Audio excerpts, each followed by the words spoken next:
Up the Globe and Mail, New York Times, and the London Times on separate monitors. The zebras? Again? Yes, sir, said Winter. Dorian scrolled down the lead story in the Globe. They're circulating personal and corporate credit card numbers on the internet, along with names. Are we affected? We're looking into that. This zebra thing is getting out of hand. Dorian entered his password into the computer. I need a PAM environment. PAM is running, said a compliant female voice. Please confirm. Confirmed. Dorian turned away from his computer and faced Winter. So, aside from anarchists and stripes, what else do we have? 3 items. Winter touched her tablet. An American Army recon unit found a Chinese laundry near Xiamen. Another one? Dorian took a deep breath and let it out slowly. What the hell did the French do? Give away franchises? Anthrax, botulism, said Winter. Several nasty flu cultures. Don't suppose it was a Class A lab. Just a plastic tent with a sink and a microwave? Dorian could feel the beginnings of a cramp in his left leg. Maybe we should give these assholes the proper equipment so they can do the job right. Winter stood in front of Dorian's desk, her skin glowing like soft wax in the low light. Her lamp-black hair, pale blue almond eyes, and wire glasses made her look like a university student. Or a sociopath. And not for the first time, Dorian had the curious feeling that he was looking in a mirror. Are you telling me that the cultures were ours? Of course, there was really no way Domitian could keep track of every virus and bacterium that the corporation shipped around the world. Cultures sold to the Japanese for research might be resold to the Italians, who might trade them to the Saudis for oil, and from there, no one knew where they went. Not the corporation's fault that product occasionally fell into the hands of madmen. Certainly not the corporation's responsibility. The second item? Yes, said Winter. That would be the Anguis. Dorian had only seen pictures of the Anguis. It was one of a dozen heavy-capacity barges that Domitian ran under a Bolivian registry and flag. 6 months ago, the ship had left Montreal on a routine run to dump a mountain of toxic waste and incinerated biohazards into the ocean. But before the Anguis could drop its load, the bright lights in Ottawa passed a law that prohibited the disposal of hazardous waste in this manner. So the barge turned around and came chugging back to Montreal, where provincial officials refused to let it land. Quebec, as it turned out, had no objections to garbage leaving the province, but had strict laws prohibiting it from coming in, and the Anguis was ordered to vacate the St. Lawrence Seaway and find another port of call. The ship's been found? No. I thought we had decided to stop looking for it. Yes, sir, said Winter, at the January meeting of the board. By the time the barge cleared the headlands at Gaspé, the newspapers and networks had picked up the story. In a media minute, there wasn't an anchorage on the eastern seaboard that would give the ship safe haven, and the Anguis became a ship without a country. It should have been a relatively easy matter to find someone who would take the waste. In the past, the corporation had always been able to find poor countries and desperate governments who needed money. Then what's the problem? The crew, said Winter. There's the question of a compensation package. Filipinos? Russians? Taiwanese. Domitian had initially struck a deal with Haiti, but by the end of the first week, the barge had become such a powerful symbol of what was wrong with North American culture that not even the Haitians were willing to take it. Up and down the coast the Anguis went, an orphan looking for a home.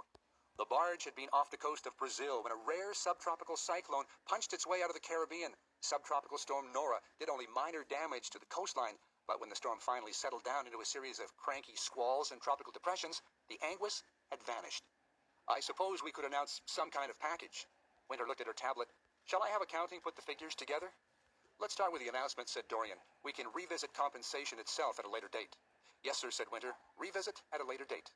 The only thing that had really mattered was that when the barge broke apart and sank with her load of biologicals, she'd be as far away from Canada and the U.S. as possible. Off the coast of Cuba, though that was a little too close to Florida and the Gulf. Argentina or Chile, perhaps, or any of the other Central and South American countries that had not supported North America's trade and peace initiatives. An accidental sinking was the best possible outcome. The Anguis was insured, and its mountain of waste could wind up at the bottom of the ocean where it belonged. And the last matter? Winter shifted slightly. Dr. Quinn. Quinn? Dr. Gabriel Quinn, said Winter, head of biological oversight. Ah, you mean Q. Dorian waited to see if Winter recognized the reference. From Star Trek, the television show, there was a character named Q who knew everything there was to know about the universe. In biological oversight, they call him Q. I see, said Winter. Man's a genius with bacteria and viruses. He's gone. Winter was precise. Dorian liked that about her. No frills, no adornments, no sound bites, no platitudes, no half answers, no guesses. In many ways, Dorian imagined that Winter could well be the prototype for artificial intelligence. Gone? Disappeared. Dorian glanced at the monitor to make sure the passive audio masking system was still running. Dr. Quinn was to have returned from vacation on the 24th, said Winter. That was a Friday. On Monday, he failed to show up for work. Dorian closed his eyes and tried to bring the biochemist's face into focus. There was an enormous aquarium that stood in the main foyer. At one time, there had been a single turtle in the tank, and each day, Gabriel would eat his lunch and watch the turtle as she swam back and forth in the long rectangle of water. Dorian had never asked Quinn about the tank and the turtle, but he supposed that sitting and watching was somehow soothing. The 24th was over 3 weeks ago. Yes, sir. And no one noticed that Quinn was missing? There was some confusion, said Winter. Is there anything to suggest that we have a problem? Winter blinked once. Dimidian scientists aren't supposed to disappear. No, thought Dorian. Dimidian scientists were definitely not supposed to disappear. They're supposed to be brilliant, and Dr. Gabriel Quinn had not disappointed. Under Q's tenure, Dimidian had developed several bacterial and viral strains that had changed the face of agribusiness and of warfare. It was one of the small ironies of biology that an organism designed to increase crop production could also be modified to destroy nations. I sent you a file, said Winter. There are images you'll want to see. Dorian leaned back in the chair. Is this going to complicate my day? Yes, sir. I expect it will. Dorian moved his mouse and opened a folder marked Quinn.addendum. The file contained photographs. The first image was of a small, nondescript house. Dorian remembered that his grandfather had owned such a house. Post-war bungalow. Yes, said Winter, I believe it is. Dorian smiled. Are you trying to depress me? This is the house Dr. Quinn was renting. Quinn was renting? Dorian scrolled through the photographs. And these are? As I understand, said Winter, those are the rooms in the house, the walls, to be precise. Quinn did this?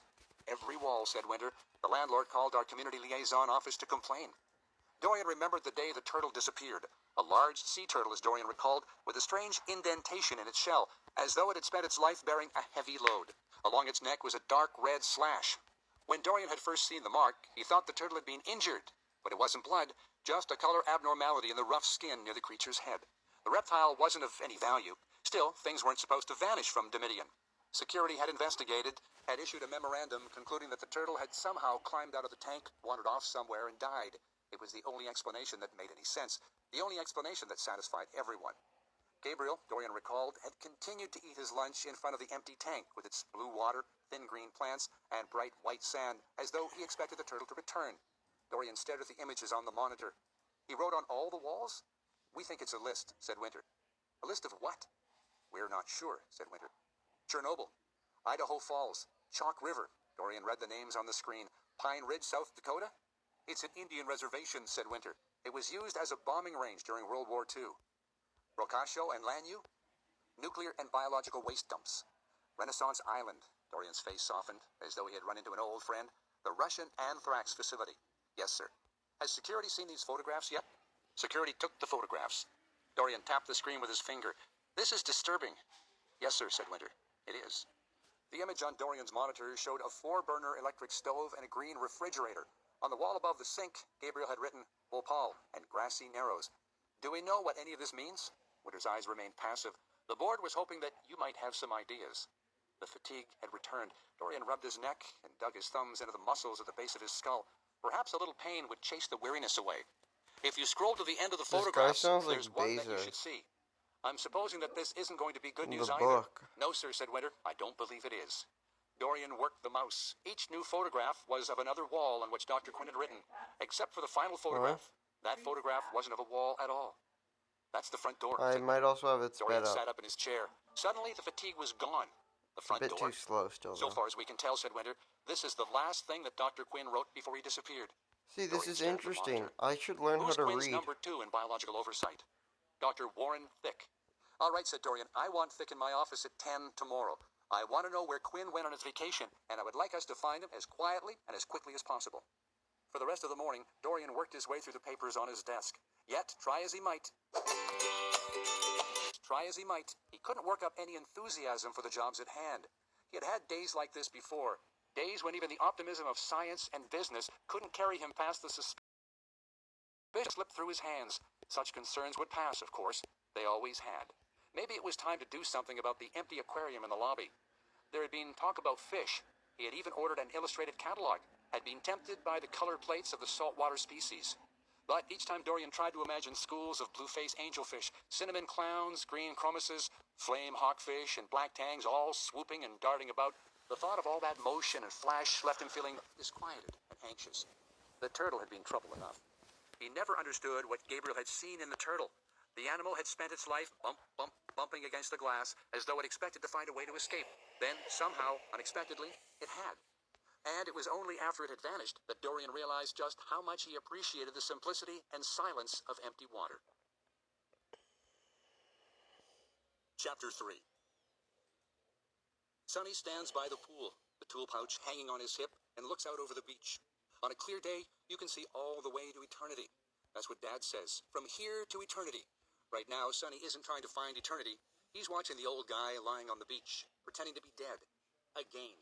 The first time the old guy pretended to die on the beach, Sonny had raced down to collect the salvage. Pants, shirt, shoes, the jacket with the feathers, and the teepees stitched across the back. But then the dead rose up and went forth. No salvage. Wham, wham. There are rules. If you want to play on Sonny's beach, that's okay. If you want to die on Sonny's beach, that's okay also. Play, die, okay. But pretending to die on the beach is not okay. It's against the rules. And what has happened to the old guy's clothes? Why is he naked? Has someone else taken Sonny's salvage? That wouldn't be fair. That wouldn't be right. The pouch with the hammer and the wire cutters and the multi-head screwdriver jiggles against his thigh. Salvage is mine, Sonny reminds himself. I will be paid. Sonny looks at the sky and the ocean. It's another beach day. Another day of ocean smells and ocean noises. Another day at the Ocean Star Motel with the blue neon star that goes blink, blink, blink all day and all night. Follow the star. That's the motel's motto. Follow the star. Maybe today will be a good day. Maybe someone will stop by the motel and rent a room. Maybe today will be the way it used to be, with honeymooners and families and long-haul truckers and the sports stars all flocking to town to see the turtles, before the turtles left, before that one bad day. A famous actor stopped by the motel once and told Sonny a funny story about a duck who went into a pharmacy looking for grapes. Got any grapes? That's what the duck said. Got any grapes? The Ocean Star Motel. 24 rooms, cable television, video rentals, free internet. The Ocean Star Motel. Pool, ice making machine, laundromat, vibrating beds. The Everfresh vending machine. Sonny stands on the patio in front of the Everfresh vending machine and considers the day. Maybe the ocean has brought new salvage ashore. That's what Sonny likes about the ocean. Salvage. I have looked to the water, whence cometh my salvage. Verily I say, my salvage is at hand. Sonny didn't think these sayings up by himself. They all come from Dad, and Dad has had him repeat them over and over. In the beginning was the salvage. The man hasn't moved. Sonny considers going down to the beach in case the man is really dying and is in need of encouragement. Maybe Sonny could tap him on the head with his hammer just to get his attention. If the man is dead, Sonny could take a picture with his digital camera and sell the story to a newspaper in Vancouver. Body found on beach by Sonny. Wham, wham, hammer, hammer. Sonny shields his face with his hand and squints hard. The man on the beach is moving his toes. So much for the picture. So much for the story. So much for the salvage. Sonny has a thought. He's had it before, but it's a good thought and worth thinking more than once. Maybe he should go back to school. Better yet, maybe he should sign up for cable. The deluxe package with the movie channels, the technical training programs, and the nature shows. Sonny is trying to decide between going back to school and signing up for cable when he hears something sharp and quick, lonely and far away. Sonny isn't at all sure what the sound is. At first, he thinks it might be the raven that used to sit on the motel sign and yell death threats across the parking lot. Throw rocks at that bird, Dad had used to tell Sonny. Aim for the beak. No point at being subtle. In the distance, on the far side of the bay, Sonny can see the warm vapors hanging above the hot springs. Perhaps someone has wandered into the wrong pool. Perhaps that was what he heard. Sonny rests his hand on the head of the hammer and waits, but the sound doesn't come a second time. Rhea, who are you gonna get to do the makeup for it then? Gabriel lay on the beach and slowly wiggled his toes. Who's Now gonna get the sun was up. costumes? The inconsistent, unreliable, derelict sun, back from its morning holiday. Where was it when Who's he gonna be the needed it? caterer? Where was it when he was on the rocks? And what of the It's people gonna he be a had pulled out of stunt the ocean? double. Who were they? Where'd they come from? Where'd they gone? Had he really sung them out of the depths? Ridiculous, of course. He understood physics, understood the intricacies of the universe. The people in the water weren't mythical beings. He had no responsibility for them. His only concern was with dying, and that should have been a simple matter. In the distance, Gabriel could make out a figure moving along the shore. The young girl he had rescued? Maybe she was returning his jacket. He should have kept his glasses. That had been a mistake. Now he couldn't see the world, couldn't see what was coming at him. The day he arrived in Samaritan Bay, Gabriel had stopped at the co-op market and rummaged through the community bulletin board. Under rentals, next to a faded "Stop the Pipeline" poster, he'd found a posting, handwritten on a piece of lined paper. Land and trailer, it said. See the surf sitting down. Nicholas Crisp, finder, minder. He imagined that Nicholas Crisp would be short and thin, with translucent skin and a soft chin. But the man who walked into the Tin Turtle was tall and lanky, with a bald head, sharp blue eyes, and a red beard that floated about his face like a cloud on fire. Seeing Crisp for the first time, Gabriel was struck by the odd fancy that the fellow had somehow got his head on upside down. "I believe you have a trailer." Gabriel placed the flyer on the table and smoothed out the edges. "Is it for rent or for sale?" "Them's the choices in life, to be sure." Crisp broke off a piece of banana bread and held it out. "The milk or the cow herself?" Gabriel tried the bread. It was dry, dazed stale, with the oily flavor of something left too long under plastic. "Not to your liking, is it?" "It's not very good." "Not much in life, that is," said Crisp. "But we eats it up anyway, crumbs and all." The figure was getting closer. He could make out what looked to be a woman in jeans and a blue shirt, waiting in the surf. Perhaps she would pass without noticing that there was a naked man lying in the sand.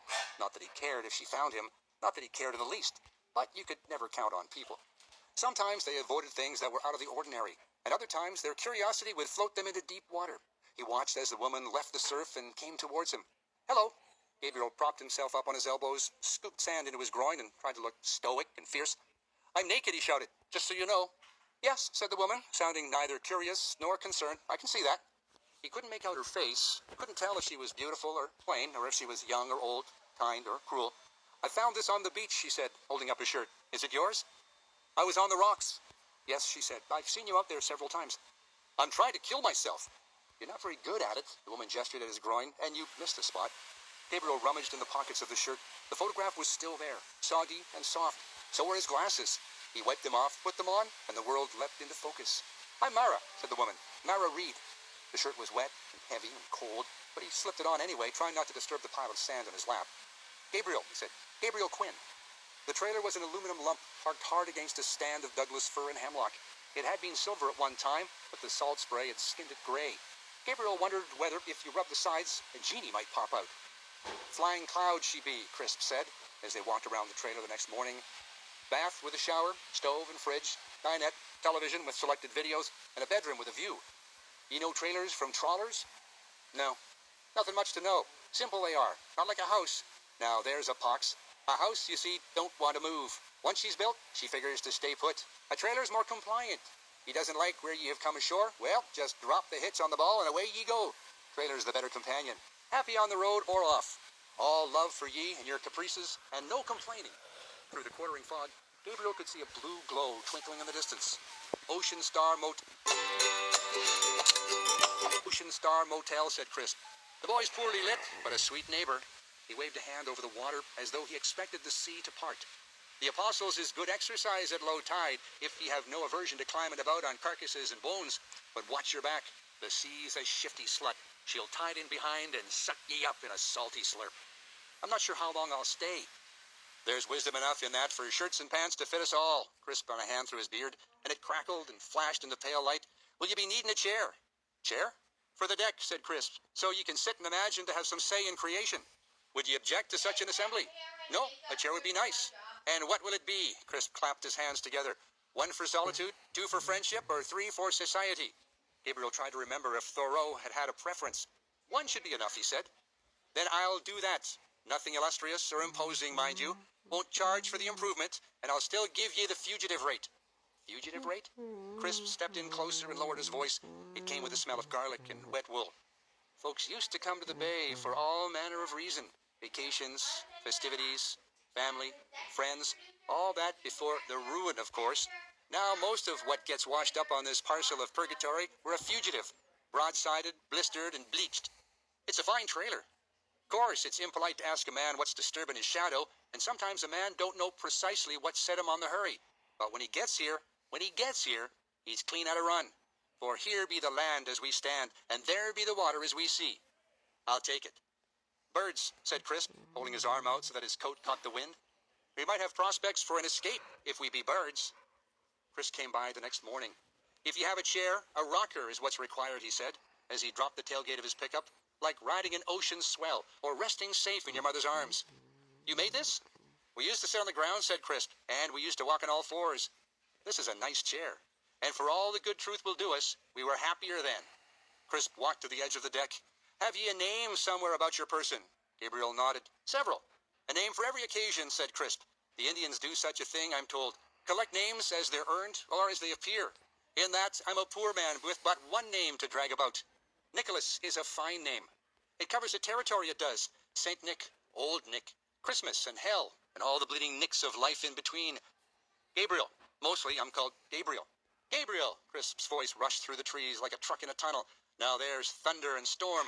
The best loved of the four angels, the one chosen to announce the birth of John the Baptist and to reveal the Quran to Muhammad. It's Gabriel, what tells Mary about the road ahead. Nicholas shook his head with delight. Dante made Gabriel the chief of the angelic guards, placed at the entrance to paradise. Did you know that? And if the creative arts are your butter and jam, there's a movie called Constantine, what has a Gabriel who betrays heaven and joins forces with the Dark Lord. Crisp's eyes flashed in the fading light, and his lips curled away from yellowing teeth. And now, at the meridian of the world, on this seal-piss and foggy dog of a day, here stands another Gabriel, rigged for battle and havoc. It surely takes my breath away. I'm not that Gabriel.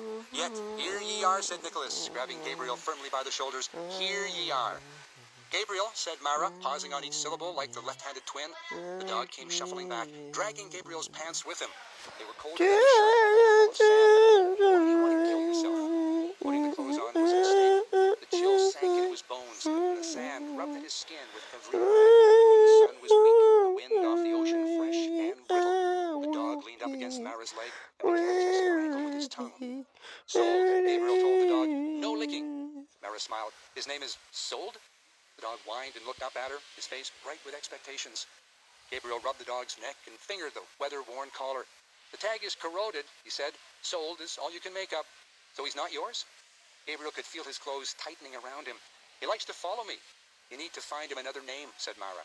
Gabriel wanted to ask Mara about the sea people. Had she seen them? Had they washed ashore with his clothes? Had she found his jacket? If he had to live, he'd like the jacket back. And the drum as well, for that matter. Mara kneeled beside the dog and looked into his eyes. Soldering. What about soldier? The dog began humming happily and came to his hind legs. See, said Mara, he likes that name.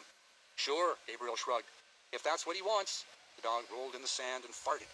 Are you alone, said Mara. Is that the reason? Everyone is alone, said Gabriel. Mara wrapped her arms around herself and turned her back to the wind. Are you going to try to kill yourself tomorrow? Gabriel looked out across the sand, watched the water rise and fall as though the ocean were breathing. If I were going to kill myself, said Mara, I'd do it when the sun was shining. By the time Gabriel got back to the trailer, Soldier was already splayed out on the deck. The woman on the beach had been somewhat disconcerting. She hadn't been put off by his abruptness or his lack of clothes or his suicidal intentions. If anything, she had seemed disappointed.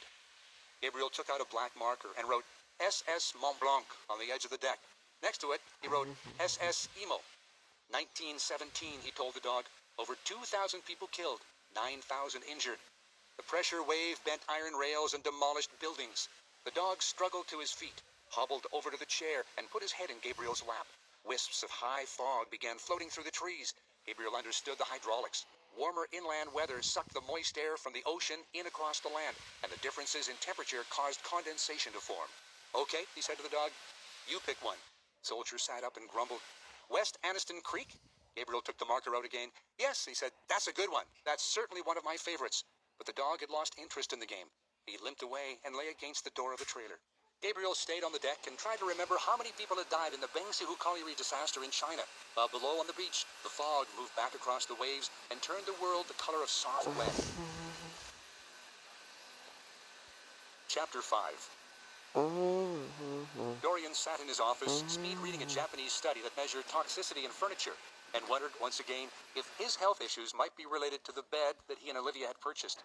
You'll sleep like babies, the sales associate had told them. The foam molds to your body and eliminates any pressure points. They had taken off their shoes and stretched out on the mattress. It had been a pleasant enough experience, much like sinking into warm custard.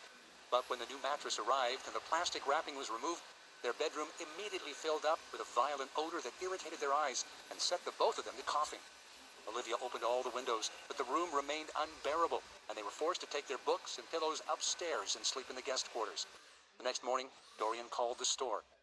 Yes, the sales associate told him, off-gassing was quite common. Yes, all the emissions were within government regulations and did not pose a health hazard. Yes, in rare cases, the fumes might irritate eyes and cause some minor coughing. No, the guarantee only covered manufacturer's defects. But there was no need to worry, the man assured Dorian. In most cases, the problem would resolve itself. 2 months later, Dorian and Olivia were still in the guest suites. By then, the smell had disappeared, but each time they tried sleeping on the mattress, they would wake up in the morning with headaches and sore throats. The store manager was sympathetic. Aside from that, how does the bed feel?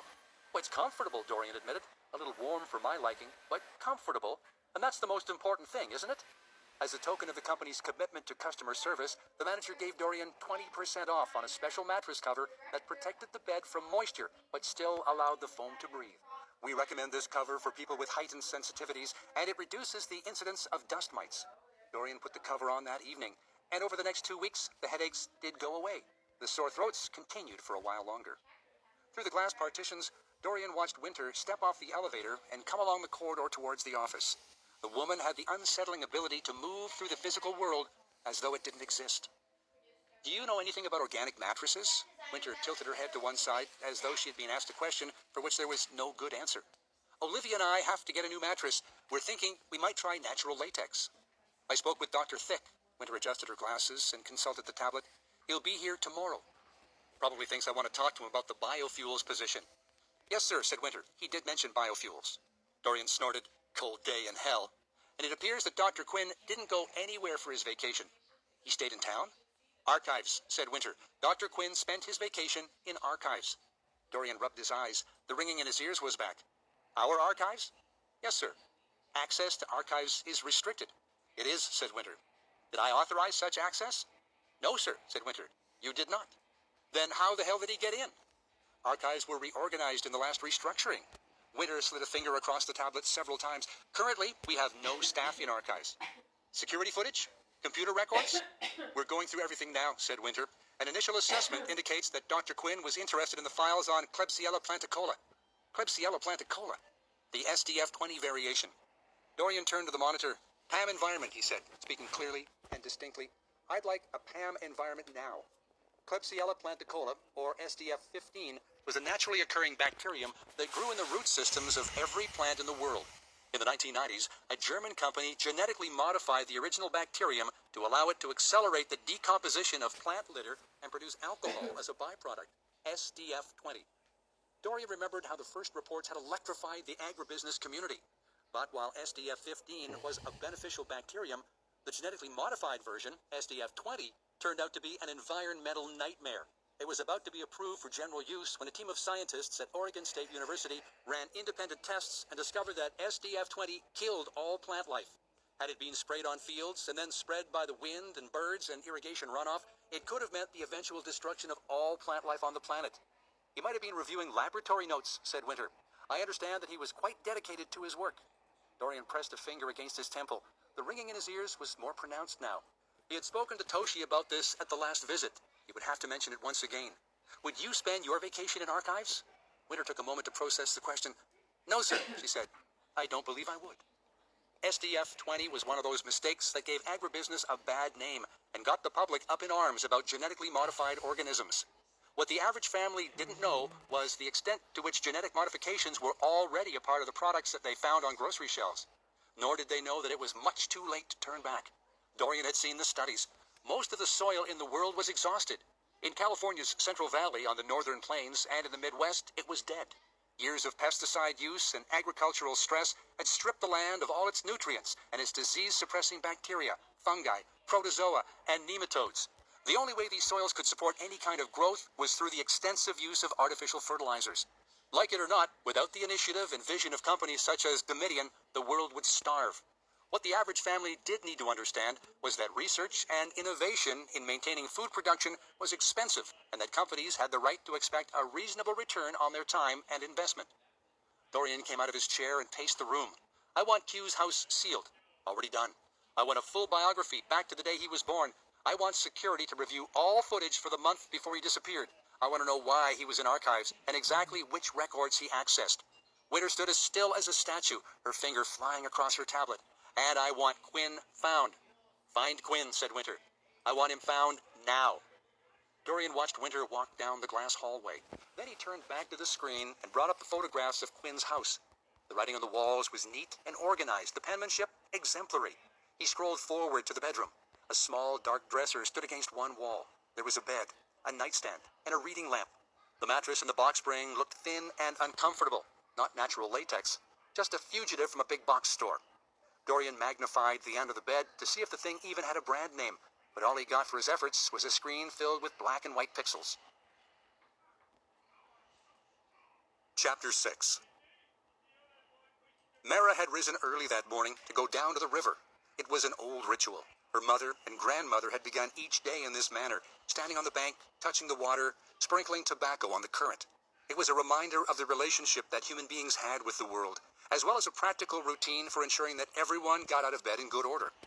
In the last year of high school, her English class was assigned to write something interesting about their family, and she had described the practice. The teacher had liked Mara's essay, had given her an A. But at the bottom of the last page, the teacher had written, "Is this the way Indian people send prayers to their water god?" Mara had not known what to do about the question, so she took it home. That night, her mother and grandmother made a pot of tea and a bowl of popcorn and considered the paper on the table between them. "Didn't know we had a water god," said Mara's mother. "News to me," said her grandmother. "What am I supposed to tell my teacher?" said Mara. "Is she a good teacher?" her grandma asked. "Is she kind?" "She's okay," said Mara. "She gave me an A on my paper." "What do you think will make her happy?" Mara had shrugged. "I don't know. I think she likes the idea of a water god." "What about that story that Rose Sampson likes to tell?" said her mother. "The woman who fell from the sky. There's water in that one." "Done that already," said Mara. "Lily and I told that story last year. Remember? The group project? You guys had to go in and talk to the principal?" "That's right," said her grandmother. "He had bad breath." "And he was rude," said her mother. "Told us that stories about women falling out of the sky were inappropriate in an educational setting." "Pregnant women falling out of the sky," corrected Mara's grandmother. Rose was always specific about that detail. "Then he went and told us about that naked couple in that garden," said her mother. Mara's grandmother pursed her lips. After that, it got ugly. In the end, Mara decided to tell her teacher the truth, that the women in her family had always gone to the river at dawn to lay tobacco on the water. It wasn't a ritual or a ceremony so much as it was a long-standing custom, a way of welcoming the day. "That's it?" her teacher had said. "Pretty much." The rest of that year, Mara got nothing more than B+s on her work. In those days, there had been a family of weasels that owned the opposite bank of the river. Mara remembered how the runt of the sneak would stop his foraging to watch the women rub the tobacco in their hands.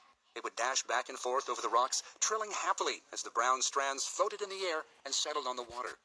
Mara had worried that the animal might think the tobacco was food and jump into the river, and she would clap her hands to warn the kid of the danger. Over that summer, it had become a game. Mara would clap, and the weasel would leap straight up into the air as though it had been shot, tumble back into the ferns, and disappear in the undergrowth. The weasels were gone now, along with the birds and the fish and the other animals, and the turtles. Each year the turtles had returned to the beach to lay their eggs, and each year baby turtles had crawled out of the sand and raced the gulls and the terns and the hawks to the surf and the safety of the salt. All gone. Still, the smoke was running clean again, and you could reach into the water and draw your hand back without incident. The house waited on the edge of the town, a single-story yellow shiplap that she rented by the month. It wasn't the home in which she had been raised, but it suited her mood, not the reserve and not the bay. A rest stop, a middle ground, a temporary shelter. Mara started a fire and put on a pot of coffee. She wasn't expecting anyone. Hardly anyone ever came by. Nicholas Crisp would drop in on occasion, and there was Sonny, of course. At least once a week he would come up from the beach with his hammer and his bag of salvage and wander the edges of the town like a phantom. Several times she discovered him standing behind the house near the cedars, but when she came out to say hello, he would flee into the trees without a word. Like a weasel. There was something sad about the boy. He had no friends, and the only person he ever talked to was himself. Mara looked out the window. Where had the morning gone? It was almost noon. She should get to painting, but felt more inclined towards a nap. Yes, that sounded like an excellent plan. A nap. Maybe she would dream. When they were alive, her mother and grandmother would talk for hours about dreams, and how problems that vexed a person could be sorted out in sleep. Mara hadn't found this to be true. Before that day in March, her dreams had been no more than pleasant collages of sound and sexuality, devoid of any wisdom. In the aftermath of the ruin, she had stopped dreaming altogether.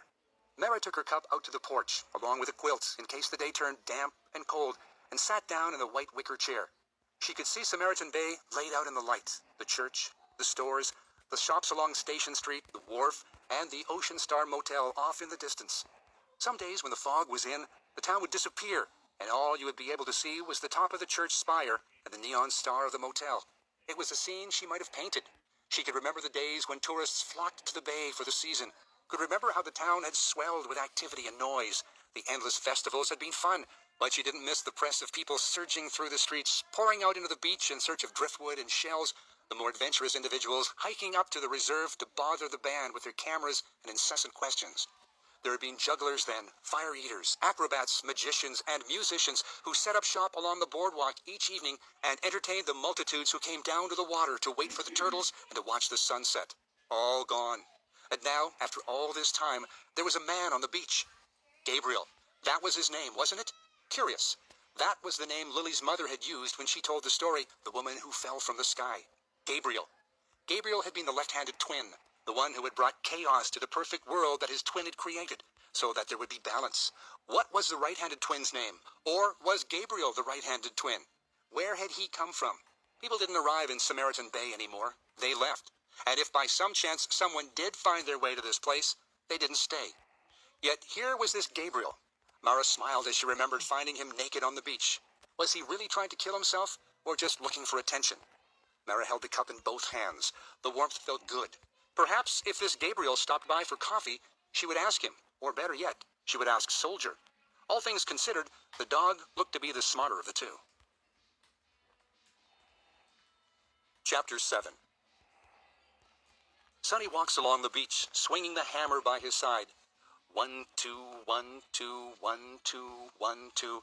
Sonny loves the wide-open spaces of the beach. He loves the soft sand, the wind, the water. He misses the seals that used to flop about in the surf and sun themselves on the rocks. He misses the fish that played at the mouth of the river. He misses the crabs that clattered along the waterline. That one bad day. Each day on the beach, the world begins anew, fresh, clean, full of salvage. Sonny bends down and rakes the hammer through the sand. He likes the designs that the claw makes, and sometimes he finds things people have lost. Eyeglasses, rings, baby soothers, car keys. So far today, Sonny has found several metal spoons, a plate, and a cup. Right at the water's edge, she's found a trunk buried in the sand. Wham, wham. There are labels on the trunk with writing that looks like the writing you see in martial arts movies. Both Sonny and Dad like this kind of movie. Sonny remembers the evenings when the two of them would sit together in the dark with a bowl of popcorn and watch people smite each other.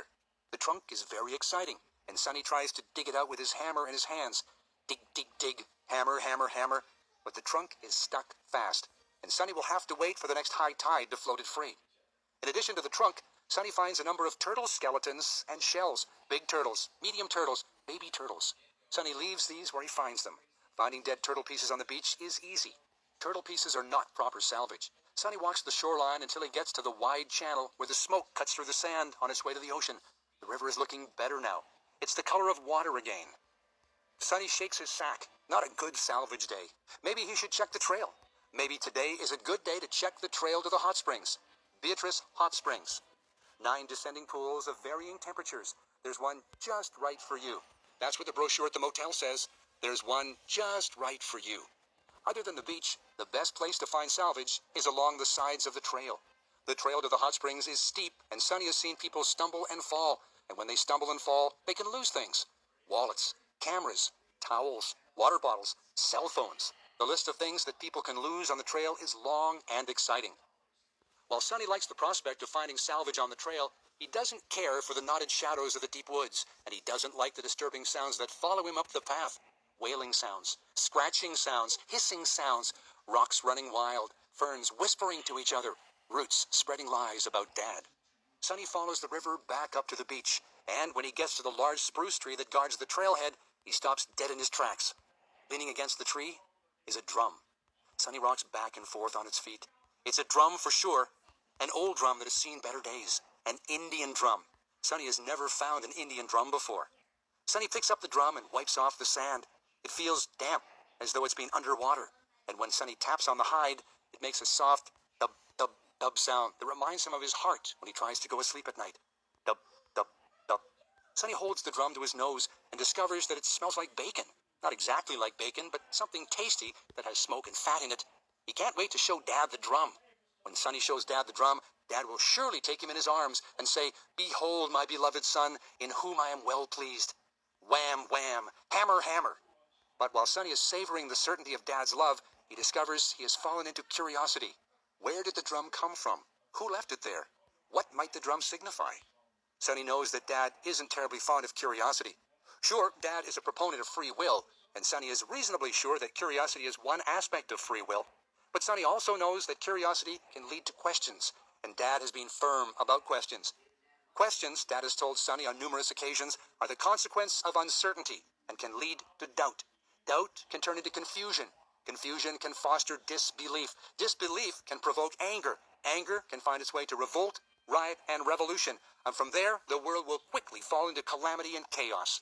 Sonny is sad when he realizes that he has fallen into curiosity, and he has to sit down and wait for the sorrow to pass. Okay, all better. Sonny hits the beach with his hammer. Wham! He likes the way the sand leaps up, as though it's being startled